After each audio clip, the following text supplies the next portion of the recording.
Hello Shravan గారు. Hello Nagaraj గారు. Sir మీరు ఇచ్చేటువంటి నాలెడ్జ్ ఏదైతే ఉందో అని నాకు బాగా గుర్తు.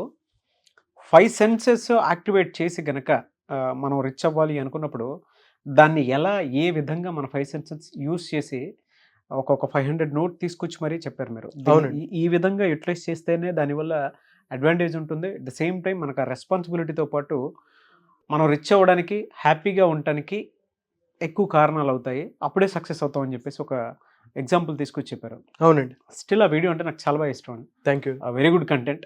అండ్ మనం ఎల్సీఏలో చేసినటువంటి చాలా కంటెంట్లు కూడా ది బెస్ట్ ఇచ్చారు. అవును. So 7 rules to become rich అని చెప్పేసి ఒక కొత్త కంటెంట్ తోటి మళ్ళీ వచ్చారు. ఈ వీడియోలో ఏం చెప్తున్నారు? తాకట్టులో ఉన్న బంగారాన్ని విడిపించి ఆ రోజు ఆన్లైన్ రేటుకే మేము కొంటాం. Sharma gold company.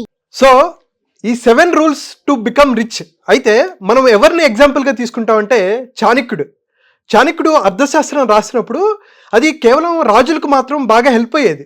తర్వాత నార్మల్ జనాలు అడిగేవాళ్ళు అనమాట, మా లాంటి వాళ్ళకి ఏంటి, మేము డబ్బులు సంపాదించుకోవాలి కదా, మాకు కొన్ని రూల్స్ ఇవ్వండి అని చెప్పేసి చాలామంది చాణక్యుడిని అడిగితే ఆయన సింప్లిఫైడ్ చేసి చాణక్య నీతి చాలా బుక్స్ రాశారు. అయితే చాణక్య నీతిలో నుంచి కొన్ని పాయింట్స్ నాకు నచ్చినవి 7 పాయింట్స్ నేను చెప్తాను. Sure sir. So first point ఏం చెప్తారంటే, better to live in a forest if you don't have money. అంటే ఎంత నిర్దాక్షిణ్యంగా అంటారంటే, అరే నువ్వు డబ్బులు సంపాదించకపోతే వెళ్ళి అడవిలోకి వెళ్ళిపో అంటారు. ఏంటంటే చాణక్యుడు అంత గొప్ప ఆయన అలా అంటున్నారు ఏంటంటే, ఒకసారి మనం అర్థం చేసుకోవాలి, అంత హార్ష్గా మాట్లాడుతున్నారు ఏంటి అని అనుకుంటే, చూడండి, మనం డబ్బులు సంపాదించకపోతే మనల్ని మన పేరెంట్స్ రెస్పెక్ట్ చేయరు, మన వైఫ్, పిల్లలు, సమాజం రెస్పెక్ట్ చేయదు, రిలేటివ్స్ అసలు చీడ పురుగుల్లాగా చూస్తూ ఉంటారు. ఎవడు మనల్ని పట్టించుకోడు, రెస్పెక్ట్ ఎవరు. అందుకని నువ్వు వెళ్ళిపో, డబ్బులు సంపాదించలేకపోతే వెళ్ళిపో, ఫారెస్ట్లోకి వెళ్ళిపో, అడవిలోకి వెళ్ళిపో, అక్కడ ఏదో ఒకటి చిన్న పనులు చేసుకుంటూ ఉండు. నువ్వు సమాజంలో బ్రతుకుతున్నావంటే డబ్బులు సంపాదించాల్సిందే అని చెప్పేసి స్ట్రాంగ్గా చెప్తారు. First point. సెకండ్ పాయింట్ ఏంటంటే, హూ షుడ్ గెట్ వెల్దీ. అసలు ఎవడు డబ్బులు బాగా సంపాదించాలి? ఆయన ఒక ఎగ్జాంపుల్ చెప్తారు. ఎగ్జాంపుల్ ఏంటంటే, సముద్రం ఉంటుంది కదండి, సముద్రపు నీరు ఆవిరవుతుంది, ఆవిరయ్యి మేఘంలాగా మారుతుంది. మేఘంలాగా మారి కొన్ని రోజుల తర్వాత అది కరిగి ఏమవుతుంది, వానలాగా పడుతుంది, తీయటి నీరు వస్తుంది. ఆ నీటిని తాగొచ్చు. అలాగే పంట పొలాలన్నీ బాగా హెల్ప్ అవుతూ ఉంటాయి. అలాగే నదులు, సరస్సులు, కొలన్లు అన్నీ నిండుతూ ఉంటాయి. మళ్ళీ ఎక్కువ ఏదైతే ఉందో అది నదుల ద్వారా మళ్ళీ సముద్రంలోకి వెళ్తుంది. ఇదంతా ప్రాసెస్. అలాగే ఒక మంచివాడు, డబ్బున్నవాడిగా ఉంటే వాడు ఎన్నో ధర్మ కార్యక్రమాలు చేయగలడు, ఎంతోమంది పేద పిల్లలకి వాడు చదివించగలడు, వాళ్ళు గొప్ప స్థాయికి వెళ్తారు. వాళ్ళు మళ్ళీ ఈ ప్రాసెస్ అంతా చేస్తుంటారు. ఎలాగైతే ఒక ఉప్పు నీరు తీయటి నీరుగా మారి ఎంతోమందికి దాహాన్ని తీర్చగలుగుతుందో, ఒక మంచివాడి దగ్గర డబ్బులుంటే వాడు ఎంతోమందిని ఇంపాక్ట్ చేయగలడు, ఎంతో ఉన్నత స్థాయికి వెళ్ళగలడు అనేది చెప్తుంటారు. అయితే ఒక ఎగ్జాంపుల్ మనం చూస్తుంటే, మన సినిమాల్లో హీరో ఎప్పుడు పేదవాడిగా ఉంటాడు, సైకిల్ దొక్కుతునో చాలా కష్టపడుతునో ఏదో ఉంటాడు. విలన్స్ లేకపోతే ప్రకాష్ రాజు, డాన్లు, వాళ్ళు ఎలా ఉంటారండి, బాగా డబ్బులు సంపాదిస్తారు. వాళ్ళు ఏం చేస్తుంటారు, వాడు ఎందుకు డబ్బులు సంపాదించాడు, డ్రగ్సో లేకపోతే ఇల్లీగల్ యాక్టివిటీస్ అన్నీ చేస్తుంటాడు. వాడు ఏం చేస్తాడు, నెక్స్ట్ ఇంకా పెద్ద మోసం ఎలా చేయాలి, ఇంకా పెద్ద టెర్రరిజం ఎలా చేయాలి అని చెప్పి వాడు ఆలోచిస్తాడు. అదే మంచివాడి దగ్గర డబ్బులు ఉన్నాయనుకోండి, శ్రీమంతుడు సినిమా చూసాం, ఏం చేస్తాడు, స్కూళ్ళు కట్టించడం, రోడ్లు వేయించడం, మంచి కార్యక్రమాలకి వాడతారు. అందుకని నువ్వు మంచివాడివా, నువ్వు డబ్బులు ఎక్కువ సంపాదించాలి. అరే ఏమో లేరా అని చెప్పి కూర్చున్నావు అనుకో, ఈ డబ్బు అంతా ఎవరి దగ్గరికి వెళ్తుంది, ఒక మంచివాడి కాని వాడికి, చెడ్డవాడి దగ్గరికి వెళ్తుంది. వాడు అన్యాయ కార్యక్రమాలు చేస్తూ ఉంటాడు. నువ్వు మంచివాడు అయితే నువ్వు ఇంకా ఎక్కువ డబ్బులు సంపాదించాలి, సో దట్ నీ వల్ల 10 మందికి ఉపయోగపడుతుంది అని చెప్పేసి చాణక్యుడు చెప్తుంటారు. థర్డ్ పాయింట్ ఏంటంటే, who is man's real friend. అలా మనిషి మంచి మిత్రుడు ఎవరు అనుకుంటున్నారు, డబ్బే. సో ఎందుకంటే నీ దగ్గర డబ్బు ఉందా, నీ శత్రువు కూడా మిత్రుడు అయిపోతాడు, వచ్చేస్తారు, అరే అరే అరే అరే అని వచ్చేస్తాడు అనమాట. అప్పుడెప్పుడో మాట అన్నాను కదా, అది గుర్తుపెట్టుకోకలే, మన ఇద్దరం ఇప్పుడు ఫ్రెండ్స్ కదా. అంతకు ముందు వరకు తిట్టిన వాళ్ళు, రిలేటివ్స్, వీడు పనికిరాడు అన్నవాళ్ళు కూడా మిత్రులు, నువ్వు గొప్పవాడు అవుతావు అని నాకు తెలుసురా అని చెప్పేసి వచ్చేస్తారు.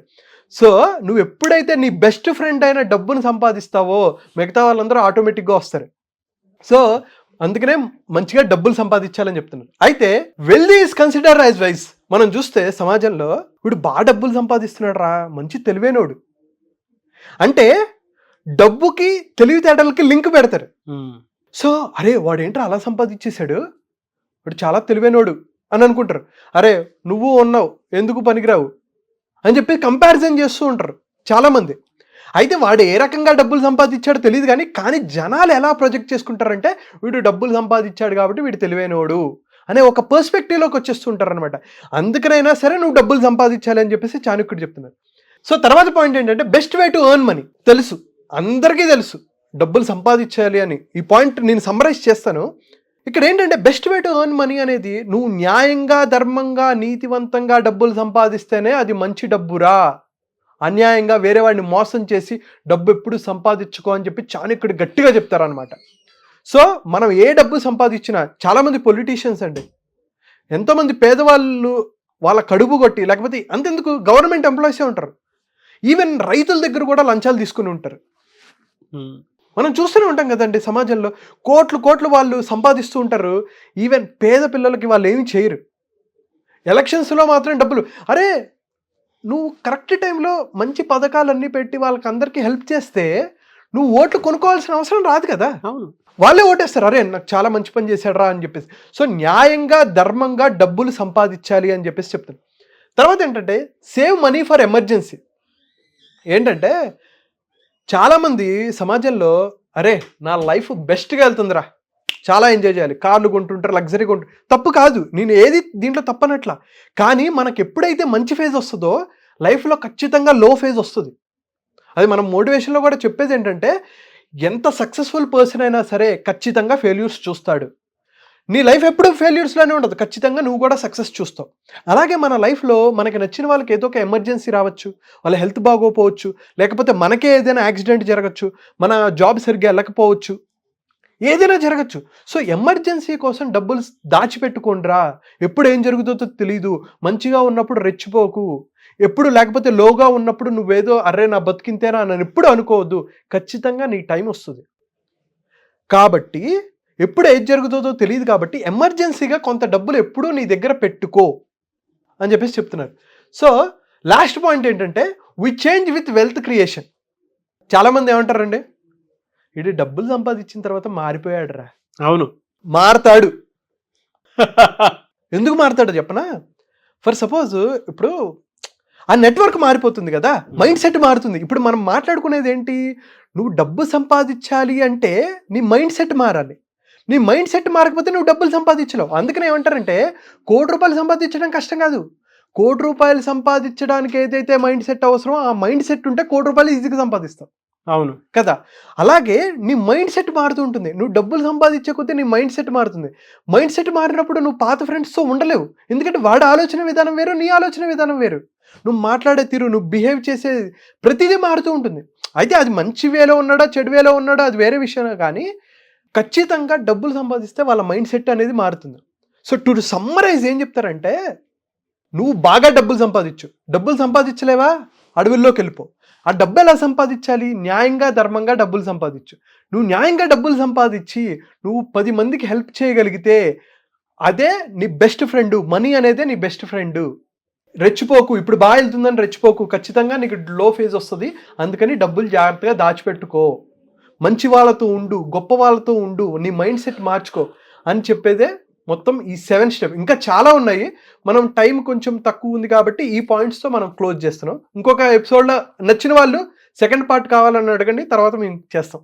డెఫినెట్గా అండి. అంటే మీరు చెప్పినటువంటి పాయింట్స్ ఏవైతే ఉన్నాయో, నిజంగా డబ్బులు సంపాదించలేనటువంటి అవసరం ఉంది అనుకున్నప్పుడు అడవుల్లోకి వెళ్ళిపోవటం బెస్ట్ అనేది. ఎందుకంటారండి చాలామంది అన్న ఒక వైరాగ్యంలో ఉండేటువంటి వాళ్ళు మాత్రమే అడవులకు వెళ్ళిపోవాల్సినటువంటి పరిస్థితి వచ్చేస్తాయి. లేదంటే కొంతమంది అప్పుల్లోకి వెళ్ళిపోయి సూసైడ్ దాకా వెళ్ళిపోయేటువంటి వాళ్ళు ఉంటారు. ఇందులో మీరు చెప్పినటువంటి పాయింట్స్ ఏవైతే ఉన్నాయో, ఒక డబ్బు సంపాదించినటువంటి ఒక వ్యక్తికి పాజిటివ్ మాట్లాడతారని ఎప్పుడు అనుకోండి, నెగిటివ్స్ మాత్రమే వస్తాయి. ఏదో అన్యాయంగా సంపాదించడం, అక్రమంగా సంపాదించడం చేత కానప్పుడు అడవులకు వెళ్ళిపోవటం బెటర్ అనేటువంటి పాయింట్ లైన్ ఏదైతే ఉందో అది నిజంగా అందులో చెప్పినటువంటిది హార్ష్ రియాలిటీ.